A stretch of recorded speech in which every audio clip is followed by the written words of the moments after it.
that time of the year again. Top 10s of 2022. So, I'm not sure what order these are uploading, but this is the first one I'm filming. These are the top 10 robots of 2022 in my personal collection. These aren't the best robots ever made in 2022 when it comes to Transformers, Gundam models, etc. These are just my top 10 that I got, in some cases that I built, because I did get some awesome Gundam stuff in 2022 that I haven't built yet. If you saw my big backlog video, I've got like the real grade God Gundam. I've got like the Witch from Mercury stuff. I haven't built it, so I am not putting it on the list. I also have Legacy Motormaster, but I'm waiting to get Breakdown before I open them all and just do it all at once. So I have Motormaster, but he is also not on this list. He probably would have been, but you know what? I do the toys the way I do the toys. Anyways, first one, this is an honorable mention. It's the Studio Series Bumblebee movie Soundwave. It's a figure that I really, really love, and it's kind of funny that the 3.0 version of it made the #1 spot last year. However, the Hasbro version is just the honorable mention. I really do like this guy, but I think the 3.0 one spoiled me just a little too much. So, at the end of the day, I really like it, but it does have some oddness, and it's not the most perfect figure, so I really like it, but it's just an honorable mention. So, we'll kind of take him off the screen. Let's just get into it. Let's just dive right in. So, this one, some may argue, was a December 2021 release, but with how Gundam models have been, I decided to include this in 2022, because it's been kind of, you know, when it's released in December, you don't really get it till January when it comes to Gundam models in most cases. So this feels more like a 2022 one to me. It's the standard Revive Zaku 2. Now granted, yeah, we had the Char Aznable one come out, I believe, in 2021, and I really like that kit. However, just having it in green as just a standard Zaku that's super posable, super fun. This is the Zaku that I've waited for all my life, and I really love it. It's one of the first Gundam models I actually decided immediately to get 2 of, because sometimes I kind of waited out and I decided to get a second one later, but no, I ordered 2 immediately, and I'm really happy with it. I think it's a really cool figure, and it's definitely worthy of being on the list. But since it is just a recolor of one we've already seen, I decided to kind of put him lower. Next up, this guy, he's really cool, and this is going to start a conversation about Transformers this year, because Transformers in 2022 was amazing. We were spoiled for choice. We had so much awesome stuff. So I thought about the ones to put on this list, and there's so many that I omitted that I totally could have put on the list. Studio Series Sideways, the Alpha Trion convention figure. There's so many. Metroplex. Like, we had so many awesome Transformers, I decided to not put the big Metroplex, which, by the way, I did get. I didn't put Override on the list, even though she's super cool. There's so many that could have absolutely made this list, but I decided to kind of put them on the list in order of, like, which ones really surprised me, or which ones I was just really happy to have in my collection. And having a very nice, decent Ironhide after all this time is definitely top 10 worthy for me. I actually, the start of the year, had the Studio Series Bumblebee movie Ironhide on my potential top 10. And while I really love that figure, and it also has the potential to be on this list, there's just so many great robots. I actually debated making like a top 22 Transformers of 22, because there's just been so many great ones. But nah, we'll stick with the top 10 format, because I can't do this all day. Alrighty, next up. This is another Transformer that pleasantly surprised me, and I believe pleasantly surprised plenty of other people. I never expected a figure of Jaxis to be so good, but here we are. This Jaxis is amazing. I love it. If I would have gotten Tarn within 2022, Tarn would have definitely made the list, because I've heard so many great things about Tarn. I haven't gotten mine yet. He's not really out in the US quite yet. However, I definitely expect Tarn to be on 2023. They've just been doing such a great job with these Voyagers, and this Voyager Jaxis is great. Now, granted, Ironhide's also a Voyager. I don't really think he's as worth it of being a Voyager as a figure like Jaxis is, but this Jaxis is just sweet. Now here's hoping that he doesn't discolor, because, ooh, if he does, that's gonna break my heart. But hopefully Hasbro took care of that QC issue they were having a couple years back, where certain figures were yellowing. It was mostly gray ones, actually, but I know some whites were, like the Shattered Glass Starscream. That white one was starting to yellow. So, still on the Transformers train, and this one is probably going to make some people salty, and understandably so. I really hope this gets a reissue. I love this Cosmos. This Cosmos is so nice. What can I say, man? I think he's so cute. He's so great. He's so fun. I really love this Cosmos. I was really happy to get it. A local collector actually helped me find it. So thank you very much. I've never seen it in stores. Probably never will. I hope that they reissue it. I'm shocked with the Wave 2 case of Crasher and the G2 kind of drag strip. I'm shocked they didn't just pack Cosmos into that. But I don't know, man. It's almost like they want this to be scarce, and they want it to be hard to get. Hey, at least it could have been worse. Could have been G1 Bumblebee and Soundwave. Oh, wait, we already had to deal with that. So there's Cosmos. He definitely had to make the list. He's just too cute. I love him. He's awesome. Next up, this one, as soon as the pictures got revealed, I knew would make my top list. And it's one that I've seen on other people's lists for 2022, but I'm just pleasantly surprised with it. It is the mascot of the 12 Days of Primesmas himself, the Holiday Optimus Prime. This was the Optimus Prime mold for me in 2022. I thought about putting the Laser Prime on, maybe the Scourge repaint, but I just decided, just have one Prime, and this one just takes the cake for me. I love it so much. I don't know if it's the colors, if it's the articulation. I have a rule with my Optimus Prime collection that I don't like getting repaints of the same toy. So there is a part of me that wants to have a more serious deco of this guy if they ever do it. But I also just love the holiday theming. He just looks so cheery and so holiday themed. I love it. He's going to be a staple of my, Christmas decorating for years to come. I'm just going to have this very Santa festive looking Optimus Prime out around the holidays. And it's great. It's just a nice figure. I love the paint. I love the look. I love the transformation. It's very unique. But if they do decide to make it into the, kind of the combat hero Optimus Prime, I might decide to get it. We'll see, though. I'm not sure. I might be able to justify having a repaint for Optimus, given how I could kind of have him as a Christmas decoration.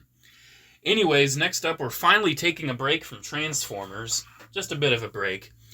Even though I did not build every 2022 Gundam kit that came out in the year, one that I did build was, oh, there goes his lance. That might have been a bit of a spoiler, but it's the high-grade Iron-Blooded Orphans Segrin, or Segrun, or whatever. I just love it, man. It's this light blue knight robot man with a big old golden lance. He just looks so cool. I love him. This is one of my favorite, Iron-Blooded Orphans, base kits. The Grimgeared, or Grimgird. I can never remember. His hand had just decided to not stay in anymore after a while, though. But other than that, he's just such a fun kit. I've had so much fun with him since I started, since I built him. I love it, dude. It's great. What can I say? Now, granted, if I had the time to build the God Gundam, and if I had the time to build, Gundam Ariel or the Lefrith, which I'm hoping I can get at some point. I know Lefrith has a different name. Some people call it different names. I can never remember the other name of it. But yeah, I'm going to get those. I'm going to get around to building them. But I don't know. I was able to build the Segrun, and I really like it. I don't know if I'm saying that name right, by the way. I'm sorry if I'm not. So, number 4. This one took me by surprise. Typically not the biggest fan of Studio Series Autobots, but I have to give it to the Last Night Hot Rod. This was a really fun figure for me. I've played with it very thoroughly. I've transformed it probably more than any other Transformer toy this year. I love it. It's just such a nice figure. It's the Hot Rod that we have waited half a decade for. There it is. There's our Hot Rod. What can I say? It's great. I did an old versus new, comparing it to the old one, and I just think it blows it out of the water. If I have any complaints, wish it had some more silver paint on the go. I just wish, he had that, because the original one was just so metallic, with all the silver and the sharp black and everything. And I kind of wish this guy had a little bit of that. However, It's still a great figure. It's really fun. Kind of subverts the expectations you have for a small little fiddly Studio Series Deluxe. But it's nice. I really like it. Definitely worthy of being in the top 5. So this one is going to be one that most of you guys have probably never heard of, and I don't blame you. I believe this was from a line called Robot Build. If I'm mistaken, here is the proper name. But I spent $100 to get this guy right here. His name is Tank. And you may be wondering, oh, who's this Tank thing? Well, I'm thinking about making a full-on video, but I just want to speak briefly. I went to a local hobby store, and I saw this guy. I saw Tank. That is his name. And I was just thinking, this Tank guy makes my soul very happy. And I thought about it. I ruminated. I'm like, am I going to spend the $100 on this figure? And you get more than what you see here. It's essentially a fully customizable, buildable figure. Like, he is currently in his, it's a mode I actually made for him. It's like half robot, half tank. But you can see, these are legs. Those are legs under there. You can give him big, chunky legs. Those are his thighs right there. You can transform him. You can give him a full-on tank mode. You can give him a full-on robot mode. I kind of like him in this halfway mode. So even though he does have a loose joint up here for the turret, it's just very, very nice, very chunky, very angular. Definitely very expensive as well. It took a lot of thinking to decide if I was going to get this or not. And this figure I actually can attribute to being a bit of a change in my collecting. I got this Tank, and it's something I've never heard of before. It was something I'd never seen before I walked into that hobby store, and I spent $100 on it. And you know what? It made me damn happy. And it made me reevaluate a lot of my other figures in my collection. And I'm just like, some of these things I literally open up and I put it on the shelf, and it's supposed to be a figure that's fun and posable, and I don't pose it. So I'm like, why do I still have it? So I actually cleared out a lot of my Marvel Legends. I cleared out a lot of my some of my other weird collections. I'm actually clearing out a lot of Avatar stuff, some Assassin's Creed stuff, other things here and there. I actually did a pretty big collection sweep of things that I decided I just don't want anymore. All thanks to Tank. I spent that $100, and it just, in the long run, it's going to save me thousands. Because I've really decided to focus and hone in on what I really value in my toys. So I sold off a lot of what I already had, and I'm really frugal on getting certain things now, all because of Tank. So thank you, Tank, for being a very cool figure, very fun and posable, but also just making me realize what I really love in toy collecting.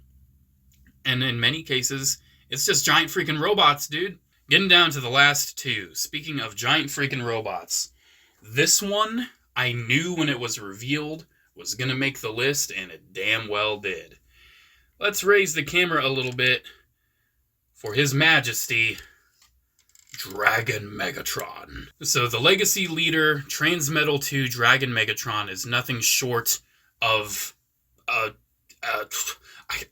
a thing that makes you lost for words. How about that? It's so good. It is so good. Get it. If you don't like it in red, wait, they might repaint it as Cryotech. And you know what? If they repaint it in blue for Cryotech, I'm buying that too. Because this figure is phenomenal. Both modes. The Dragon mode is insane. The Robot mode is awesome. Those wings, look at those wings. This is one of the first true leader class figures that I think we have gotten in the main line in a long time. We still get some big true leader class in Studio Series, but when it comes to Legacy and War for Cybertron and all that, I think this is the first true big leader class we have gotten. It's still not as big as some old leaders used to be, but it is heavy, it is dense. You get a figure here, and it is something else, man. Definitely worthy of being number 2 on my list. However, if you know Transformers and you know a certain thing that we maybe pre-ordered a little bit ago that came out this year, you're going to guess the number 1. It's going to be no surprise whatsoever that the number 1 goes to Haslab Victory Saber. No surprise. Look at how big this guy is. I got to raise the camera even more than what I did for Megatron. I'm not sure if I'm going to review him. There's tons of reviews out. And when it comes to review of this guy, like if you didn't pre-order it, you can't really buy it now unless you want to overpay on eBay. It's a done deal. It was a Haslab project. Oh man, it was worth it. It was worth it. So even though I actually have yet to see Transformers Victory, it's on my list. Don't worry, it's on my list. Victory and Star Saber have been a toy that I've wanted in my collection for years. I debated getting the Masterpiece. I even debated getting the vintage one at some point. But when I saw that they were doing a Haslab, I was all in. I ordered this immediately. This was immediately backed, without hesitation. I think I backed it within the first hour. Deathsaurus, I kind of waited because because they said, this was going to ship out before Deathsaurus. He does have some chrome on his chest that likes, getting some fingerprints. But, I waited on Deathsaurus a little bit because I really wanted to see if the tiers were going to get backed. Because if he didn't come with the throne and everything, I wasn't really sure how much I'd really want it. But Deathsaurus is probably going to make... I don't think he comes out in 2023. If he does, he'll probably be on the 2023 list. But, maybe 24, we'll see. Deathsaurus is definitely a top 10 contender immediately. But Victory Saber, love this thing. I've had so much fun with it. If I have one issue, and you might have kind of noticed it, it's at the head. The silver paint is kind of gloopy, just a little bit. I don't even know if you can kind of tell. The silver paint's just a little gloopy. You'd kind of expect it to be cleaner for something this high-end. It almost looks like a silver Sharpie was done on the face instead of actual silver paint. But that's my only complaint. It's great. I love it. It's great. It's huge. It's loud. It's in charge. And it is definitely the top robot for me in 2022. I mean, hell, it was designed by the guy who does Gundam. And if you know me, I love Gundam. So this is Transformers and Gundam together, two of my favorite franchises. That's why I've wanted it all this time. It is basically a Transformer Gundam, a Gundam Transformer, whatever you want to call it. And I love it. It's great. Definitely, for sure, my number one robot. And with that being said, there is my list of the top 10 Transformers /Gundam /robots in general of 2022. There's been tons of great robot releases throughout the year. There's some that, I would have loved to get. There's some that I would have loved to build. But, you can't get to it all. Maybe the God Gundam might be a top 10 pickup or something, or an honorable mention for next year. I don't know. We'll see. Very excited to see what 2023 is going to bring. I mean, there's word that the big figure is going to be the Nemesis this year, which is exciting. The Metroplex one for 2022, I really enjoyed it, but it was a very basic figure. Definitely a potential for the list. I'm happy I got it on a deep sale, but I just don't think it's with everything else that came out, this was one of the best years for Transformers, without a doubt. I mean, we got Star Saber. What else can I say? Alrighty, I've rambled on long enough. Thanks so much for watching, guys, and I'll see you in the next video. Bye.